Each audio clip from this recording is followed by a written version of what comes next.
Hi, I'm Janelle Brookshire. Welcome to the Stay in the Saddle Basic Western Horsemanship and Riding Lessons. As much as I'd love to work with you one-on-one, that's not always going to be possible.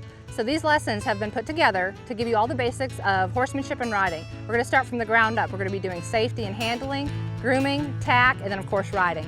So whether you've just bought your first horse and you're wondering where to start, or you're going on a family vacation and you really want to be able to enjoy it this time, or maybe you've been riding for years and you just need to build a little more confidence or have a better seat, these lessons will work for you. Now before we begin, there's a few things I want to cover. Number one, these are riding lessons, not horse training lessons. So if you're having any kind of issues with your horse, you really need to consult a professional trainer or somebody who is more experienced with horses to help you with those kind of problems. What we're going to be working on is you, the rider. The second point, I am using all gentle broke ranch horses. These lessons are meant for you, the rider, and so you really don't want to have to be working with a horse that is inexperienced or green. And a lot of our instruction is not going to be appropriate for green horses. So therefore, if you don't have a horse that's already broke, try to get one or ride one to be able to work on your seat so you don't have to be working on the horse at the same time. And third, horses can be very dangerous. Even the most gentle broke horses, like I say, that we use, can do things that you don't expect. They can be very unpredictable, and a horse is a flight animal. And a flight animal is something that uses their ability to run away as protection. And since all horses have that innate ability and instinct, then we just have to realize that and try to be safe around them. Horses are very unpredictable, so recognize that. There's always an inherent risk. Anytime you work with any kind of animal, horses are no different. Take every precaution that you possibly can to be safe around horses. It's not going to 100% guarantee your safety, but it's certainly going to help improve your chances of avoiding any kind of injury or accident. And parents, please supervise your children. One good rule of thumb is if your child is not big enough or strong enough to saddle the horse by themselves, then they're not ready to be left alone with the horse by themselves. So keep your children safe, keep yourself safe, and you can both enjoy horses together. I've arranged these riding lessons in 4 lessons, but actually to get from point A to the end, which is loping, takes between 6 to 10 lessons usually. So just take your time, develop each skill individually, and become competent in that before moving on. And I'm especially talking about lessons 2, 3, and 4. Lesson 2, we're going to be talking about walking. Piece of cake, everybody can walk, but I want you to develop the posture, really learn what you're doing. The trot, if you can't get the trot down, do not go on to the lope. So just take your time, be patient, spend lots of time in the saddle, get comfortable, get good at it, and you're going to enjoy your time much more.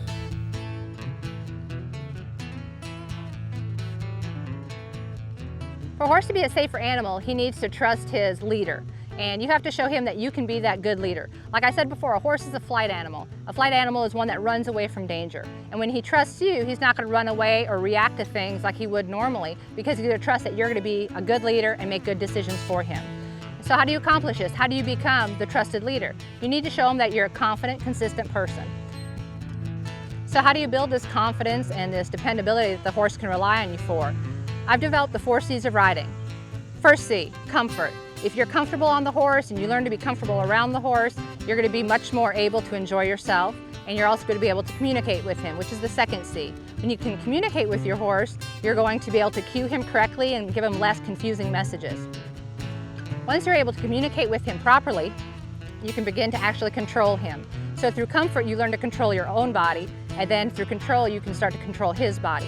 And then once you've developed comfort, communication, and control, that's when you start to build your own confidence. And when you're confident, your horse will be confident, and that's when you'll have the best riding experience and you'll be able to enjoy many hours on your horse without the struggle or the confusion or any kind of injury, hopefully. Once you've achieved the 4 C's of horsemanship, comfort, communication, control, and confidence, you can take it wherever you want to go, whether it just be casual riding, a career with horses, or maybe you want to be a competitive horseman. It's your choice. So let's get started on our job to stay in the saddle.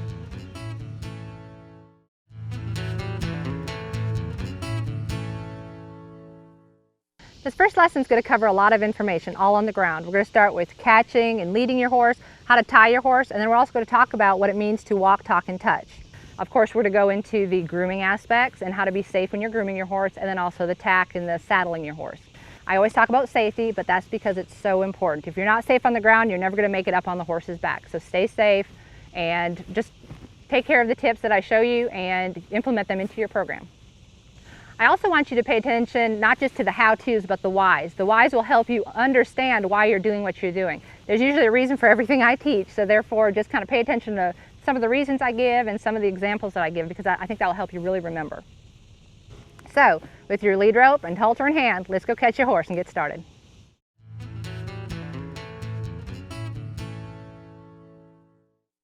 So we're finally to the lesson you've been looking forward to, riding your horse. We're going to be working on walking today, but before we can begin to walk, you have to have a good posture.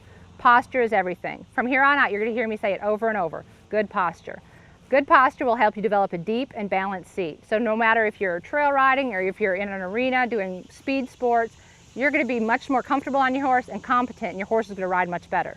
So in regards to posture, there's very important reasons we do it for ourselves, meaning we keep ourselves safer, we keep ourselves more balanced on the horse, but there's also reasons for the horse, both physical and mental. Physically, you're going to be riding with the horse. You're not just going to be sitting on him like a spectator, you're going to be riding him as a participant. And also mentally, a horse is not able to comprehend somebody just clutching onto them. That makes them afraid. Again, they're flight animals. So when you're sitting up nice and confident, you're going to be that trusted leader that the horse is going to ride much better for than somebody who is not confident. With this good posture, you're also going to be able to recover better from unexpected movements of the horse. Whether he stumbles or he jumps forward because he's afraid, you're going to sit up much more strongly and comfortably when you have the right posture. While you're watching this, I want you to sit in your chair and practice the posture that I'm showing my students. So practice sitting up tall, dropping your heels, and just think about, while I'm teaching them, that you do the same thing. So when you get on your horse, you know what I'm talking about and you've already been practicing it. So let's get our horse and get started.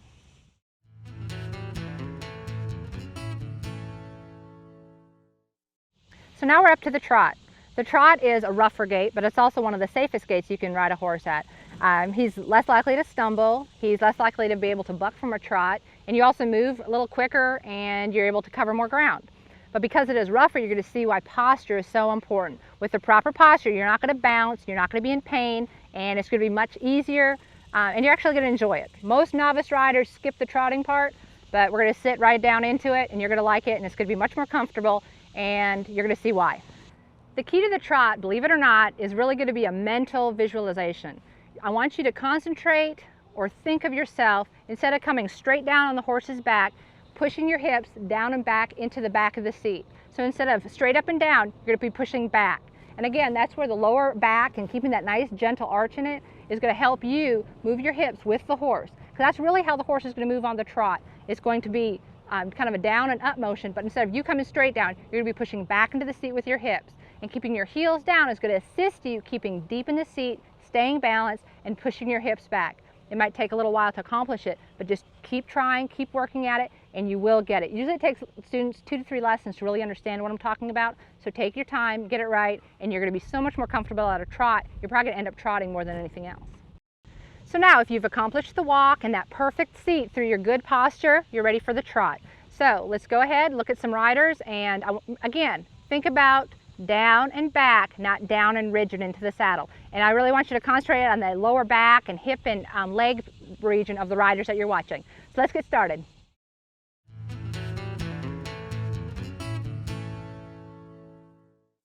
So now you're up to your 4th and final lesson. Hopefully you've taken your time to get to this point. And again, weeks, maybe a month, whatever it takes for you to be ready at this point. I want you to make sure that you've been building on your 4 C's: comfort, communication, control, and confidence. At this point, after accomplishing the trot, you should have really strong sense of confidence, and that's excellent. That's exactly where I want you to be. Loping is that fun, natural gait that everybody imagines when they think of horses. It's that smooth, rocking horse, the horse stretching out, and it's very peaceful and beautiful to watch. But it's faster, so again, you must be in control before you're ready to lope. If you've accomplished the trot, you know how to move with the horse. You know how to gauge the horse's movements and use your hips, legs, and your lower body basically to ride with them. Your upper body's going to stay pretty motionless as much as you can, and everything's going to be taken on in your midsection and lower body.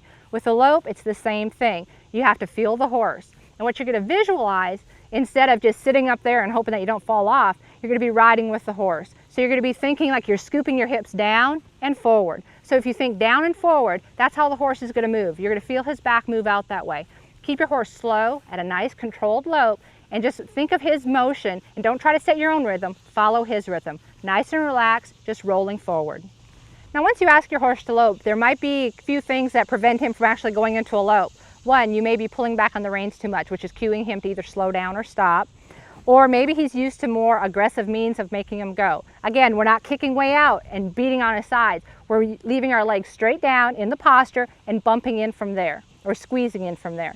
So he might be not used to a gentle rider. Last but not least, if you're not sitting confidently on a horse, lots of times good, gentle, broke horses, they'll know not to speed up until you're ready. So if the horse isn't going, make sure your confidence is up. You're riding the horse, you're feeling his motion, you're moving with him, and then keep asking for the lope. If you have to get a little aggressive with your legs and bump them a little harder, then go ahead. But again, you want to use the least amount of leg pressure to make him move out. Now we're ready to watch some of my students at a lope. And again, think of that lower body, rib cage down. You're scooping down and forward, and you're going to do that with the horse. And it's not going to be an exaggerated motion that people can watch and see what you're doing. You're just going to be moving with the horse. It's going to be very natural, very controlled, very relaxed. So let's get started with some students and you can watch the lope. Now with these lessons, you've been through the basics of Western riding. Just remember, it takes time, it takes patience, and you just have to do what it takes to become a good rider and a competent horseman. Remember the 4 C's: comfort, communication, control, and confidence. Whether you want to compete, make a career of horses, or just have fun and ride for recreation, just remember, it's your horse, it's your life, and it's your choice. Stay in the saddle! For more information on this or any of our other products, visit us on the web at stayinthesaddle.com.